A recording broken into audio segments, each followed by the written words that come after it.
Indonesia merupakan negara yang memiliki sumber daya alam yang melimpah dengan berbagai kekayaan alam di berbagai sektor seperti pertanian, kehutanan, kelautan, perkebunan, pertambangan, dan sektor lainnya. Sumber daya alam tersebut menjadi salah satu sumber modal dalam pembangunan perekonomian di Indonesia. Berdasarkan data BPS 2022, kontribusi sumber daya alam, baik dari sumber daya alam terbarukan maupun tidak terbarukan terhadap penerimaan negara mencapai 121.950 miliar rupiah.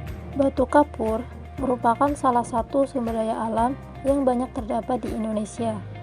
Besarnya potensi batu kapur sejalan dengan peningkatan pemenuhan kebutuhan manusia, khususnya dalam industri kerajinan dan bahan bangunan. Batu kapur menyumbang sekitar 70 hingga 80% dari bahan baku yang digunakan dalam produksi semen, cat tembok, dan pemurnian baja. Tingginya permintaan batu kapur dan hasil olahannya menyebabkan peningkatan jumlah penambangan batu kapur yang dilakukan di kawasan kars di seluruh Indonesia. Salah satunya yaitu di Gunung Kapur, Desa Ciampea, Kabupaten Bogor.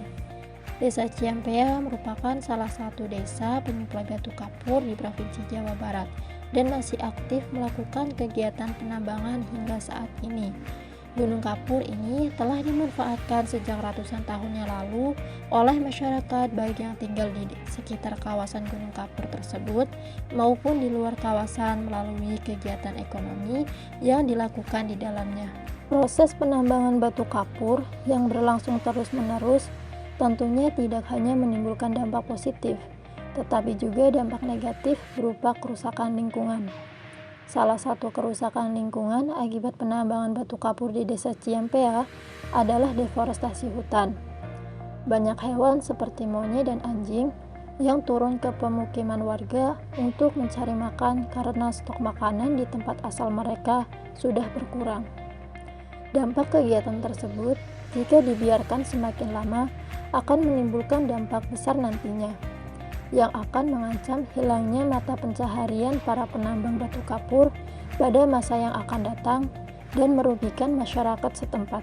Berdasarkan hasil observasi, wawancara, dan kajian pustaka yang telah dilakukan, PT Perhutani merupakan BUMN yang diberi wewenang untuk mengelola hutan di kawasan Gunung Ciampea. Di dalam Peraturan Pemerintah Nomor 34 Tahun 2022, Pasal 2 dan 3 disebutkan bahwa pemerintah dan pemerintah daerah memiliki kewenangan mengelola hutan yang meliputi tata hutan, penyusunan rencana pengelolaan hutan, pemanfaatan hutan, dan penggunaan kawasan hutan. Kewenangan pengelolaan hutan ini kemudian diberikan kepada perhutani, khususnya difokuskan pada pengelolaan hutan yang bersifat teknis usaha. Gunung Ciampea dianggap kurang memberi manfaat ekonomi bagi perhutani. Maka dengan antusias perhutani melakukan tukar-menukar sebagian lahan Gunung Ciampea yang akan digunakan untuk kegiatan pertambangan. Penyerahan sebagian lahan kawasan Gunung Ciampea untuk kegiatan pertambangan tersebut tampaknya didasarkan pada Pasal 7 Keputusan Menteri Kehutanan Nomor 70 Tahun 2001 yang kemudian diganti dengan Keputusan Menteri Kehutanan Nomor SK 48 Tahun 2004 tentang perubahan Keputusan Menteri Nomor 70 Tahun 2001 tentang penetapan kawasan hutan, perubahan status hutan, dan fungsi kawasan hutan yang menyatakan bahwa status Gunung Ciampea sebagai kawasan hutan produksi dapat diubah fungsinya menjadi fungsi di luar kehutanan, tetapi dengan persyaratan tertentu sebagaimana yang telah disebutkan dalam Pasal 8. Dinas Pertambangan berperan dalam memberikan izin pertambangan di kawasan Gunung Ciampea kepada PT Karang Purnama Jati, yaitu perusahaan legal pertama yang mengambil batu karang di Gunung Ciampea. Izin yang diberikan berupa perizinan eksplorasi galian batu kapur di Kampung Gedong. Di kawasan Gunung Ciampea juga terdapat pengusaha lokal yang akan membeli batu kapur yang dihasilkan oleh para penambang lokal untuk dijadikan produk olahan kapur ke tembok. Sementara itu, Dinas Tata Ruang sebagai pihak yang menentukan bahwa Kecamatan Ciampea merupakan salah satu kecamatan yang ditetapkan sebagai kawasan hutan lindung berdasarkan pada Perda Nomor 17 Tahun 2000 tentang RT RW Kabupaten Bogor. Meskipun demikian, Kecamatan Ciampea juga ditetapkan sebagai kawasan hutan produksi. Penambangan di Gunung Kapur Ciampea ini telah berlangsung sejak puluhan tahun yang lalu. Gunung Kapur telah menjadi sumber mata pencarian warga lokal melalui hasil alam berupa tambang kapur dan batu alamnya. Hingga saat ini, aktivitas penambangan batu kapur telah tersebar di beberapa titik, yang meliputi 3 desa dan 2 kecamatan. Meskipun demikian, kegiatan pertambangan batu kapur sering menimbulkan trade-off. Pada satu sisi, kegiatan penambangan batu kapur menjadi salah satu sumber pendapatan masyarakat di desa Ciampea. Namun, kegiatan ini dilakukan tanpa memperhatikan kondisi dan daya dukung lingkungan yang dapat mengancam keberlangsungan ekosistem kars.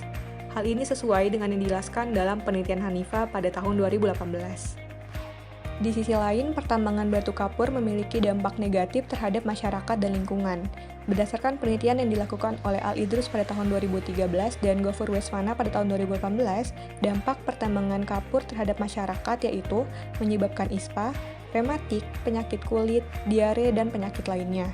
Hal ini disebabkan oleh adanya asap pembakaran batu kapur dengan kayu yang dapat menghasilkan karbon dioksida, karbon monoksida, dan partikel debu.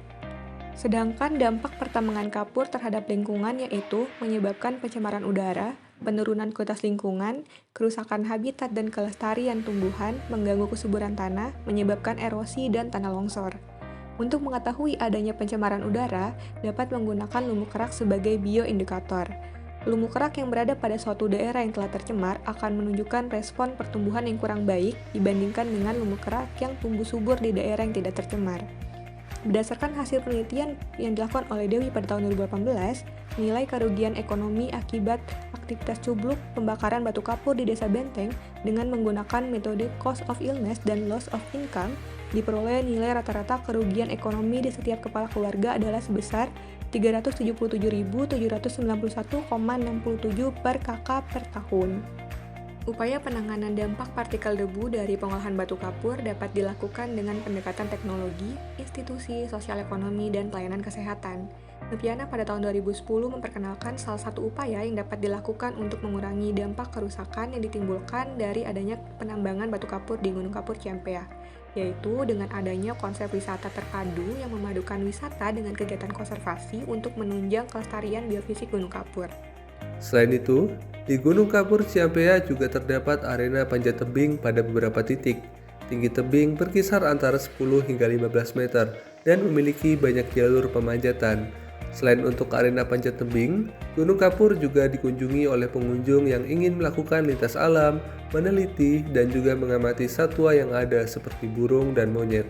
Di Gunung Kapur Ciampea juga terdapat Gua AC dan Gua Cibiuk yang telah lama menjadi objek wisata di kawasan ini. Selain itu, terdapat camping ground yang terletak di dekat sungai.